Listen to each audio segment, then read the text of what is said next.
தம்பி நம்ம வழி மாறி வந்துட்டோம்டா. நான் எங்கடா வந்தேன், நீ தானே கூட்டிட்டு வந்த. இதுக்கு தானே சொல்றது, நம்ம வீட்டில் இருக்கிற ஆடிக்கார எடுத்துட்டோம்னா நீ ஆட்டிக்கிட்டு வந்து இதை தூக்கிக்கிட்டு. தம்பி ஆடி மாதம் எப்போன்னு காத்திருந்து கூழ் குடிக்கிற குடும்பம்டா நம்ம குடும்பம். நம்ம வீட்டில் எதுப்பா ஆடிக்காரு? அங்க பாரு, அங்க யாரோ போற மாதிரி இருக்குல்ல. தம்பி காலுக்குள்ள என்னமோ ஓடுதுடா. என்னவோ ஓடலன்னு எனக்கு ஓடுதுன்னு.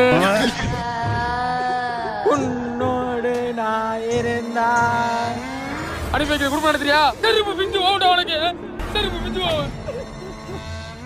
அங்க பாரு, ஏதோ இருக்கு. யாரு? கருப்பாயா? வெறுப்பாய் உன் மகரை கிழிக்க போதா பாது. அவ்வளவுதான் உனக்கு மரியாதை. உலக நாய் சவுண்டெல்லாம் கேக்குதுடா. என்ன கலாட்டா? நீங்க பண்றது கொஞ்சம் கூட சரியில்லை.